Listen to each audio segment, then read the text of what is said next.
was like, God, what is my next step? What do I do next? How can I fix this? Or what can I do to not feel this? And then all of a sudden I felt my face just like relax.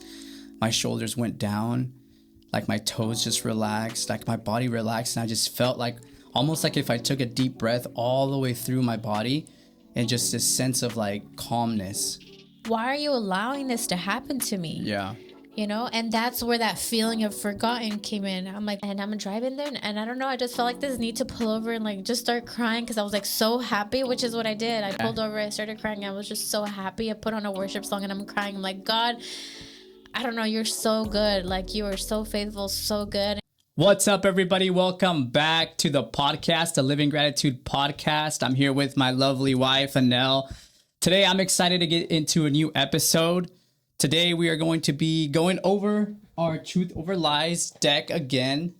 This is the beautiful deck that my wife and I created that we're really excited for them to come out already. So this is the second card of this deck, and the lie is, I am forgotten.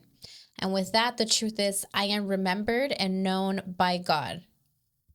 So we're going to be going over this, kind of just describing and explaining a little bit how this can look like part of your everyday life. So sometimes you don't even know that you're living with this lie, and we're going to teach you how you can put the truth in and what the truth of God could look like in your life. So we'll start with a little bit of our own testimony with this. Yeah. I guess I'll start and just kind of explain how this looks in my life and kind of something that I've been dealing with recently, honestly. Something that I felt was gone forever, but I feel like it was just something God is trying to teach me along the way. And I got some notes down, and this is something that I kind of like, I felt like I was really struggling with this, especially the last couple of weeks. But this last week was really tough. I know you've seen how it was for me, but for me was that anxiety came back after 2 years. I felt like, well, I would say like more like a year of like not really having anxiety, kind of just feeling normal, you can say, right? Just feeling, I guess normal is to have anxiety. And I think a lot of people do, but I just feeling like my mind was just clear, right? And I didn't feel any kind of like scared. I felt like my nervous system was just back to just being its regular self. And then about 2 weeks ago, I started having those emotions again. I don't know, it was because of the new year or because I had so much expectations going into 2026. I don't know, if just a lot of stuff, I feel like the enemy seen my progress and maybe he was going to be using that as leverage against me. I don't know. But I noticed that the last couple of weeks I was kind of going through a little bit of a tough time with anxiety. And I kind of felt like I was going backwards again. And then the thing is that I felt it, and then instead of coming to God, I was trying to figure out how I was going to do this myself. And I think that's where the problems began even more. God humbled me really, really fast. By the way, for me, when I feel like this moment's happen, I feel like I'm living in like a fight or flight mode all day. So before I get into the rest of my testimony, you can say, about explaining how God exposed this to me and how I worked with it. I guess for me, in my everyday life, when I feel forgotten, and when it came with anxiety, and I felt like I was living in a fight or flight mode. I was not present with you guys. I remember we went on the scooters the other night, and we were out there at night, and just the littlest things were just freaking me out. And I was like, this is me 2 years ago.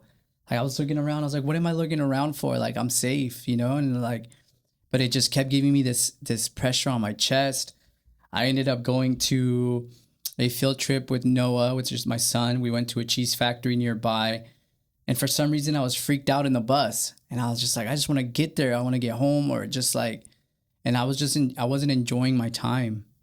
And then I was jumpy. I was tense. I was afraid. Like, it reminded me of those moments when I would go to sleep and then I would hear noise and I'm like constantly like jumpy, and I can feel like almost like my nervous system like shock, And it was horrible. I was like, man, I have not felt this in a while. And then the worst thing happened was, I won't say the worst thing, but one of one of the things that happened was that I ended up catching that bug, that stomach bug, and that kind of just like threw me off, because I was, at least what was happening is that I had a good consistency going with going to the gym, eating great, eating the protein that I needed to. I was feeling good with my routine, but I was going to God, I was praying, and then I got sick, and then it really threw me off, because it was like 4 days of just me not being able to do much and not being able to eat.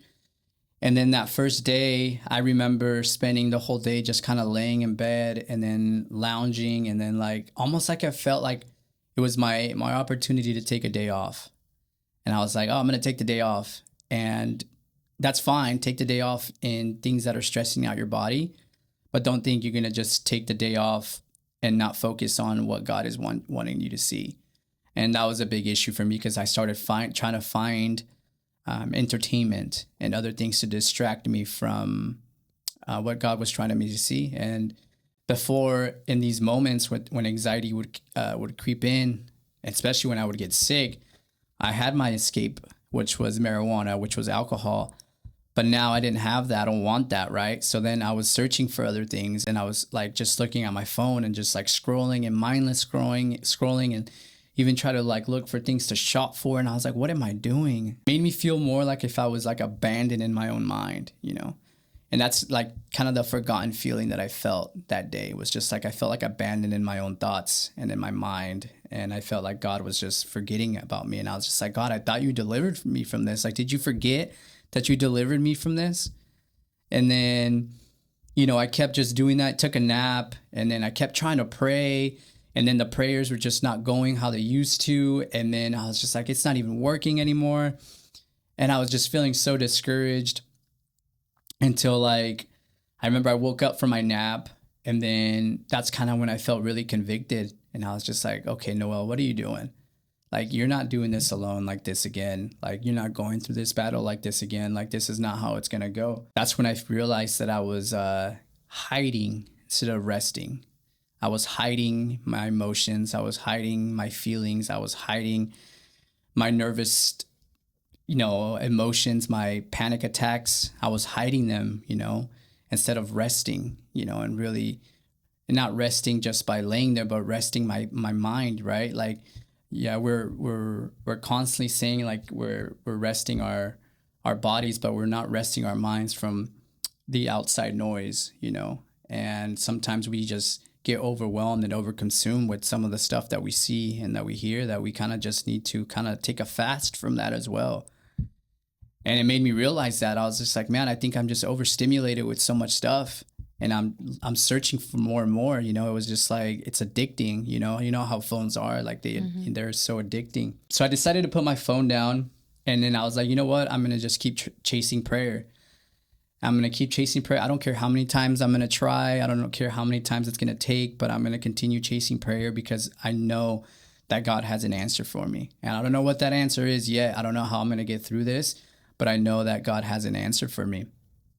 And in that moment, I remember coming to the office, and then even though I felt sick, I came to the office, I prayed, and then I was just looking for consistency. I wasn't looking to say the perfect words. The next couple of days, I kind of did that. I made sure that I was like, this is the time that I need, that my body is the weakest, because I'm not fasting. I'm not eating. I'm fasting, because like I was throwing everything up if I really wanted to eat. So food was grossing me out. And then I wasn't doing much around the house. So I just felt like my body was weak. And I was like, this is the perfect moment to really just surrender to God, surrender everything, how I feel, how it is. Luckily, the kids had school, so then I was able to come to the office and I put on worship music, and then I was just sitting here. And even though my prayers, I was sitting right there on that chair, and I was falling asleep during my prayer, and I felt sick. I didn't feel good, but I would wake up from my prayer, and I'm like, no, I'm going to continue doing it. I'm going to do it again. I'm going to do it again, and I'm going to do it again. So I kept trying, and I kept praying, and I was like, why does it? Those emotions came back, right? The ones were like, you're just doing this for performance. You're just doing this because, you think it looks good. And I was like, that's not me, God. I repent that. That's not me. That is my flesh. But help me out here, help me understand what it is that you want me to see. And all of a sudden, I finished and I was standing right here and I just had my hands up and I was just worshiping. And then I finally finished with the worship song and I just got on my knees and I was just sitting here. I was like, God, what is my next step? What do I do next? How can I fix this? What can I do to not feel this pain, not feel this out of breath feeling or being scared or being afraid. I thought you healed me from this. Like all I felt was just him saying like, what are you worried about? Kind of, right? What are you worrying about? I got you, lean on me, I got you. And in that moment I felt, and I remember I spoke to you about it, I felt like my whole body just unclenched. Mm-hmm. And I noticed that over the past year, I wasn't living like that. And then over the last couple months, I started feeling myself feeling that way again, where I was kind of like tense. My whole body was tense, right? So like my toes were tense, my jaw was tense, my shoulders were like tense, like the way that I was talking, the way that I was breathing, all of it was coming from a tense feeling because of certain emotions that I felt, certain health issues that I feel I had or whatever. And I was just tensed up all the time. And I think that was causing me to have that nervous system again, that nervous system breakdown again, where my body was just breaking down. And then all of a sudden I felt my face just like relax. My shoulders went down, like my toes just relaxed, like my body relaxed. And I just felt like almost like if I took a deep breath all the way through my body and just this sense of like calmness in my body. And then I was like, that's what I have to feel. This is what God wants me to do. And I felt it, and it wasn't long. I'm not going to say like after that, it was just like, oh, I just felt like that the rest of the day. No, I had to like think about it. I was like, oh, I'm feeling it again. And I was like, I feel my toes being clenched again. I feel my body being clenched again.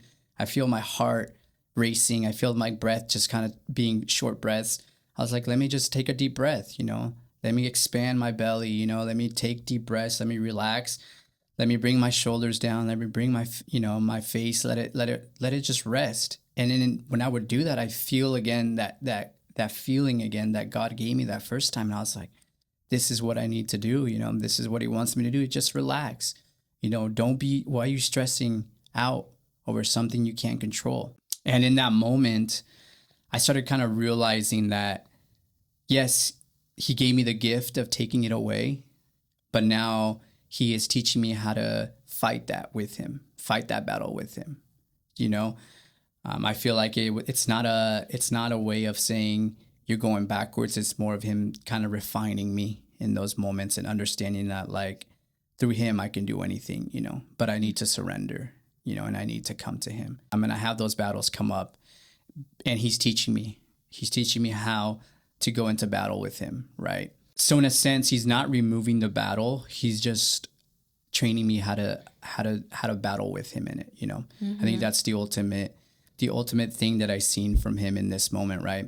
And it made me feel like, hey, I am being remembered. I'm not forgotten, Lord, like you are helping me. You're molding me through these moments, like what I'm experiencing is a spiritual battle, and I am in a battlefield. I am in a moment where I need to come to you because I can't do this alone. When I turn my back on God, that very moment, it made me feel like I chose myself first before coming to him. I made him my last option, right? And he should be always my first option. I should come to him first. And it was a way for him to humble me in those moments, right? To understand, so you're not doing this alone, man. Come back to me and I'll show you the way. But with that, it came with like having a lot of obedience and then reinforcement, right? Because it's easy to just stay still and ask God for these things to miraculously get better, and he did that one time. He gifted me the opportunity to not have those feelings for a year, and I am grateful for that. But I stood still. I didn't try to be better at it. I didn't try to come to him more often.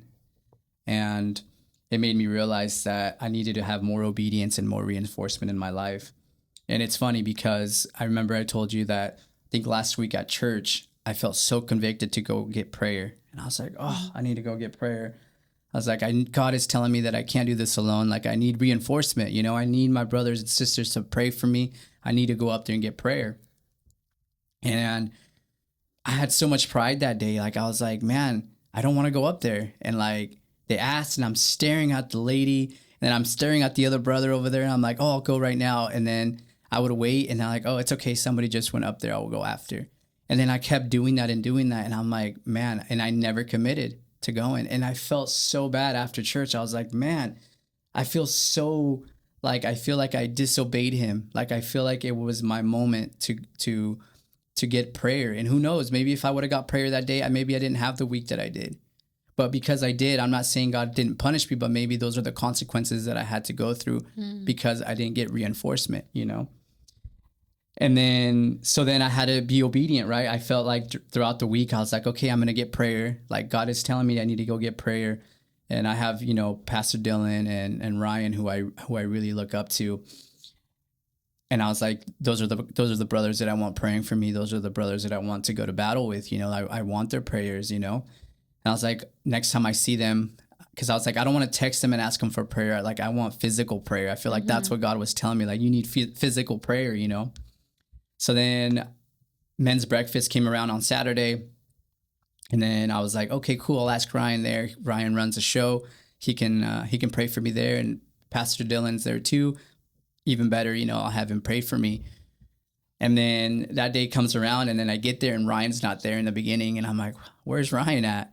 Next thing you know, Ryan comes in, he's feeling sick. So I'm like, oh, he's feeling really sick. He's got a stomach bug, kind of like I did.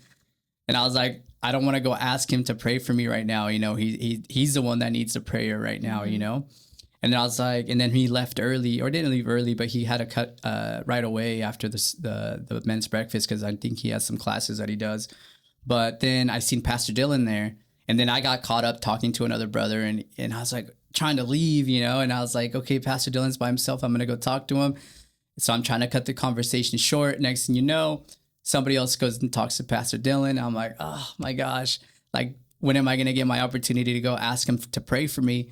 And then all of a sudden I just left. I was like, you know what? It's just not meant to be today. Like, I was like, whatever. Didn't feel disappointed or anything. Didn't feel convicted, like that conviction feeling. I just felt like my time was going to come. But I felt so much better after the men's breakfast. And then Sunday comes around, and I was like, this is my day to get the prayer that I needed, right? I was like, every single Sunday, don't they always ask, like, can we get the prayer partners up here? Anybody who needs prayer, please come up here. We're going to pray for you for whatever you need and whatnot. And then I was like, you know what? This is my time. I'm going to go out and get prayer. I was like, okay, when is it coming? You know, and then Pastor Dylan's like, everybody, you know, get on your feet, you know, and I'm like, oh, this is the moment they're going to ask for the prayers. Nothing happened. No one ever came up they never said, does anybody need prayer? And then that's when I was like, okay, I need to just go out and do it on my own, you know, make eye contact or something. So then I remember I told you, I was like, hey, can you just, you know, wait for me in the car? And you're like, oh, what's going on? I was like, I'm just going to talk to Pastor Dylan or Ryan. And then I seen Ryan, and he was all the way in the corner, and I was like, oh. And then I look at Pastor Dylan, and he like literally made eye contact with me. I was like, oh, this is the moment. So I was like, hey, Pastor Dylan, how you doing? I love the sermon today. Thank you very much. I was going to, you know, can you do me a favor? Just going through a huge spiritual battle, and God kind of just showed me that I need some reinforcement. I need somebody to back me up. You know, I need some prayer. And he's like, man, of course, you know, he's like, you've been straight as an arrow with God this last year, and the enemy doesn't like that.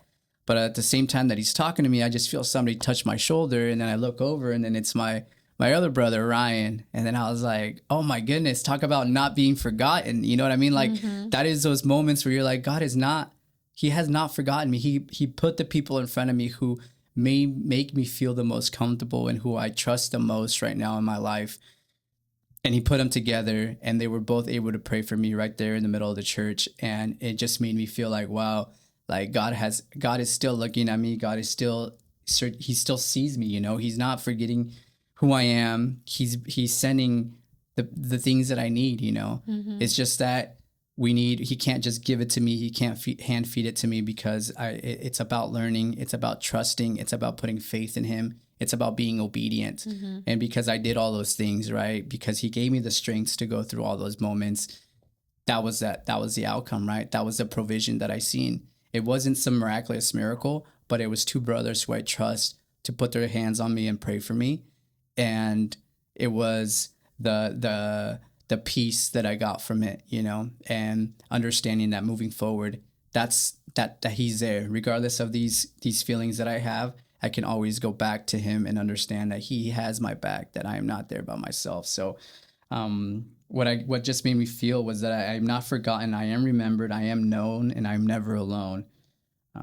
Sometimes God, you know, heals by removing the pain, but sometimes he heals us by teaching us how to walk through him and with him, you know. And anxiety made me think that God had stepped away, but he was actually stepping closer. He was teaching me something along the way that he hasn't forgotten me. So that's kind of how my couple of weeks went with that. But that was kind of my story with that card and how I tied it back with that. So I love that. That was really deep. Yeah. Really descriptive too. So thank you for sharing that. yeah, it was an amazing feeling for me, and an amazing 2 weeks. Even though I learned, you know, I remember on my little vision board, I have the Romans, you know, rejoice in all those moments. And that was one thing that I was doing. I was like, I need to rejoice, Lord. I need to rejoice. I need to be happy in these moments because I am in a battle. But in this battle, you are helping me and you are there. And staying committed, staying obedient to him. I seen the provision from it. So, but yeah, I hope that kind of explains that card a little bit for people who are struggling with that. I mean, so now I kind of just want to hear, like, what is your take on the card, right? What is your take on the I am forgotten and the truth? Like, what do you have, like a testimony? Do you have like something that you feel like you've learned recently or anything like that you want to share? Yeah, so when I first read the lie, I'm forgotten, I'm like, I don't think I've ever felt forgotten. And then I was like, nah, like, let me see what that means, you know? So I looked a little bit what it means to feel forgotten. And I was like, oh my goodness. Oh my goodness. That's literally what I just went through as well. So, you know, God knows that he put us together for a reason, because somehow we seem to be going through the same things, usually around the same time. Like spiritual warfare either happens for you. Usually it's for you first. Yeah. And then I learn from your mistakes and I'm like, oh my goodness, I'm going through the same thing. Like, this is what happened to me. Yeah. So I kind of learned from whatever went with you, or vice versa. But usually it goes that way. Like, even just being sick, right? You just got sick. I'm like, now I'm feeling sick. Yeah. Great. Right. So for some reason, it just happens that way.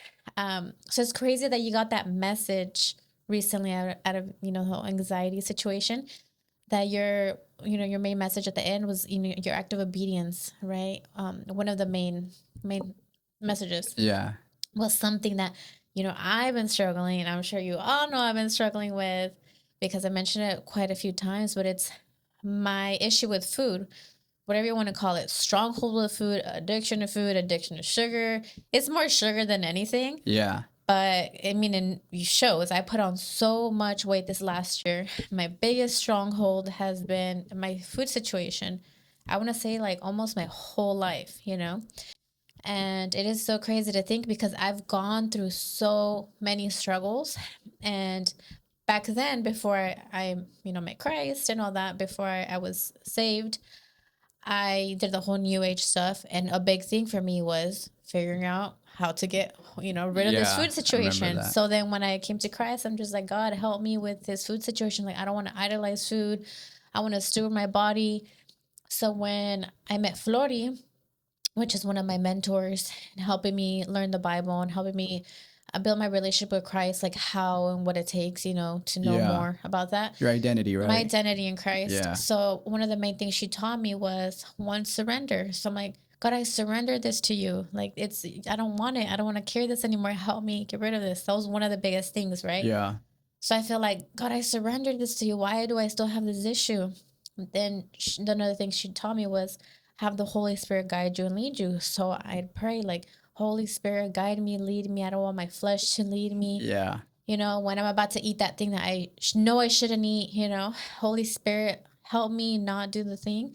And guess what? Like, I'm still doing the thing I shouldn't do. Like, I'm still choosing flesh over what I know I should be doing, right? And this was my biggest struggle this whole last year. Literally the whole last year. This is 2025. 2025. Biggest struggle. I've conquered so many things. So I'm so grateful for the things that I have conquered and gone through, you know? Yeah. But this one thing has been my biggest thing, right? Go back to the 4 categories: faith, family, health, and wealth. Health is my food, and that's been my biggest struggle because I'm working every day to get closer in faith. I'm working all the time in our family, working in our, our finances stuff. But man, that health one, man, that's been a struggle. Yeah. So I'm like, I cannot step into this new year with that same mentality. Like, something has to change. Like, it has to change. So I'm still like, God, what am I doing? Like, why are you allowing this to happen to me? Yeah. And that's where that feeling of forgotten came in. I'm like, why are you allowing this? I'm like, you heal so many people. I watch videos and testimonies all the time. Like, you heal people from their things all the time. Like, why do you want me to go through this? Yeah. What do you want me to learn from this? And that's where I felt like, I know he can change me, of course, but it's like, why does he want me to go through this? So then just recently, I started praying a little different. I started asking him, like, what do you want me to understand from this? Like, do you want me to be more disciplined? Do you want me to be more obedient? Like, what is it that you want from me? Like, what do I need to do on my end? Right. And that's, I think, that when I talked to you about it, yeah, that's the main thing. Because I think you never understood this food situation. And I get it. I completely get it. People would be like, oh God, just stop eating that. It's not a big deal. Just don't eat the thing. I'm like, you guys don't understand what it feels like to have like this addiction, like, and it's addiction to sugar. It's, if anyone that's been addicted to any kind of drug, that's that same feeling. Yeah. That it's not you at that point. Like, you feel like you have no control of over your actions. What you're doing, your actions. Yeah. Yes. So I started changing my prayers, and just recently in my Bible study group, a big message that hit me was, I don't even think her whole word was on obedience, but that was what my mind highlighted was obedience. Yeah. Because our meeting was about how to steward, our body and things of that sort as being coaches. Yeah. And anywho, my main thing was like obedience. So I highlighted that. I wrote it down. I scribbled, I circled it, and I prayed on that. I was like, God, is this what you want me to hear? Like, obedience? Is that what I'm not doing? Like, am I not being obedient? Or is it the whole discipline? Because my thing has always been like, be more disciplined, be more disciplined. But I was being more disciplined to like punish myself. I was restraining food and like punishing myself. Like, no, you can't eat that because you were bad. You did bad yesterday. So today you don't get to do that, Yeah. So then, I prayed on it. I was like, God, is that what you want me to put on my heart? Like, is the obedience situation? And I prayed on it, and it just felt like, yes, that's it's just sit right, So I'm okay. What do you want me to understand about this? And then I started like learning more about that, like what it means in the Bible to be obedient, And man, when I started reading about like obedience, I was like, that's literally what it is. So obedience means like, I just thought about like a parent, right? How we honor our parents. We're obedient. Not because we're scared. Like, I'm not scared of you. Like, I'm not scared. No, I shouldn't be scared of you. But kind of like the fear of God, right? Exactly. Like the fear of God. Like, we shouldn't be fearful of God because we're scared of him. But it's because we honor him and have so much respect because of everything he's done for us.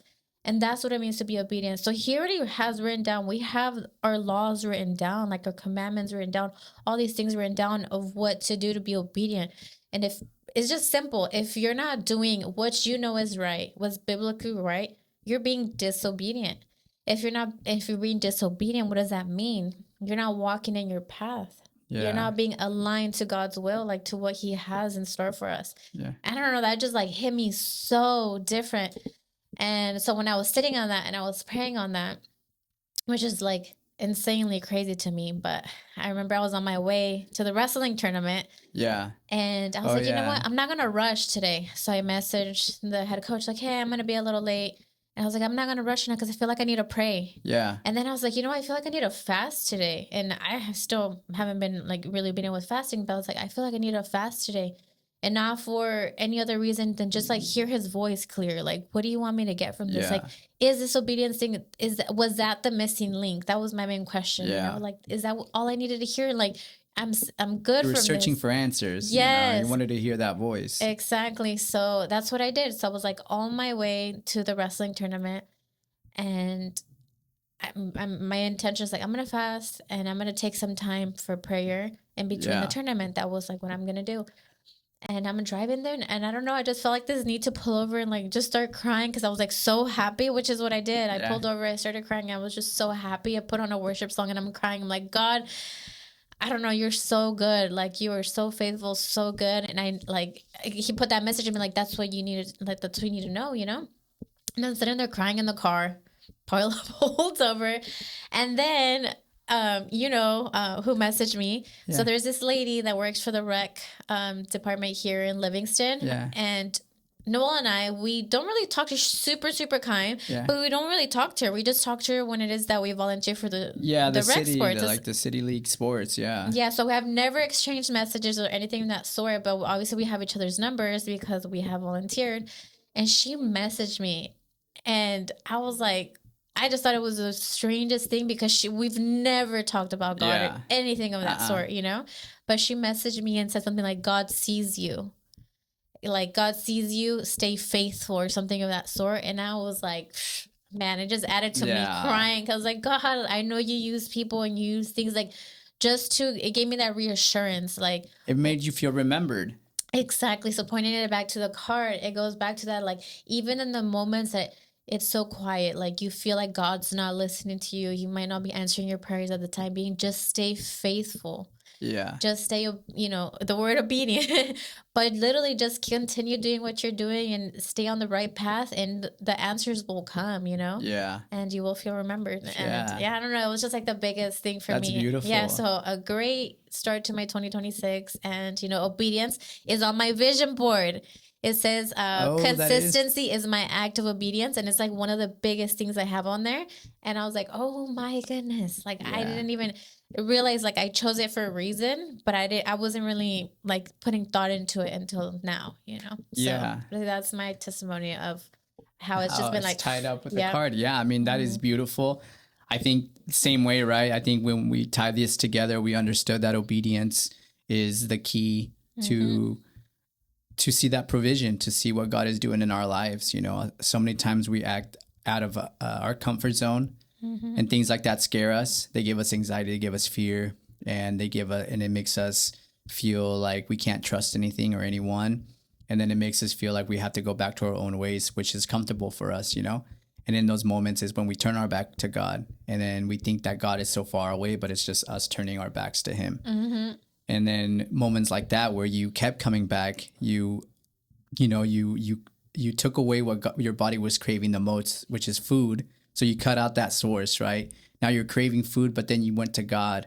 You crave what your spirit wants, which is the word of God. And you went and you prayed to him, and in those moments where you prayed to him, he gave you what you needed to hear, and he didn't just give it to you by, putting some thought in your head, but also he used somebody, one of his children, to send you a message to let you know, like, hey, you have not forgotten.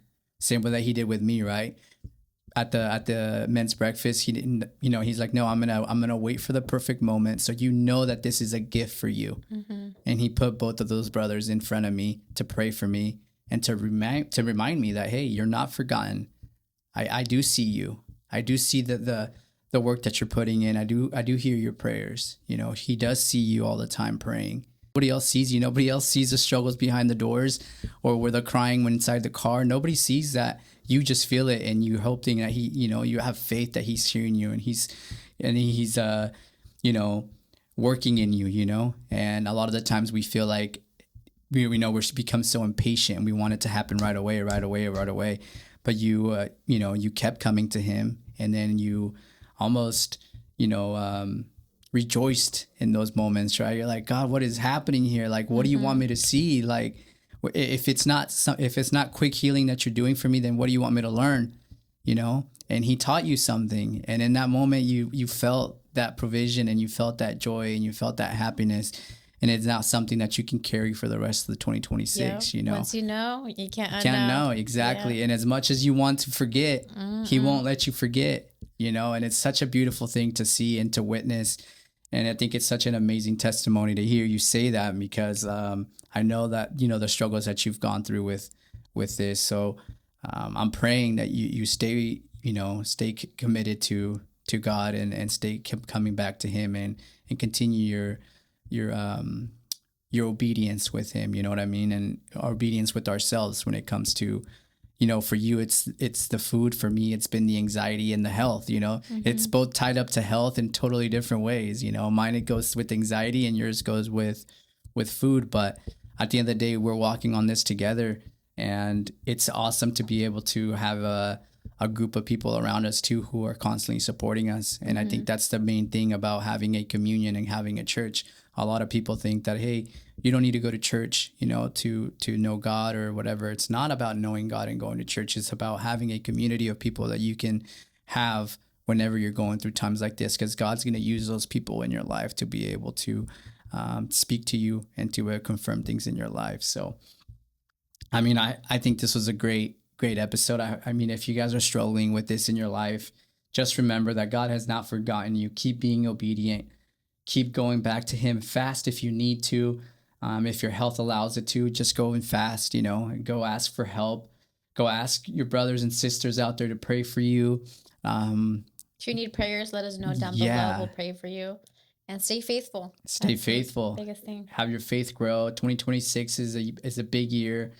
And I think God is going to be doing wonders in a lot of people. I see it happening all the time now. So thank you so much. If you guys like the episode, if you guys want to hear more, please hit the subscribe button. And like I said, The Truth Over Lies, this is going to be coming out soon. Sometime in February, we're going to be handing out some free ones. So be on the lookout for that. We're excited for 2026. Keep being obedient. Keep being faithful. Thank you, and God bless.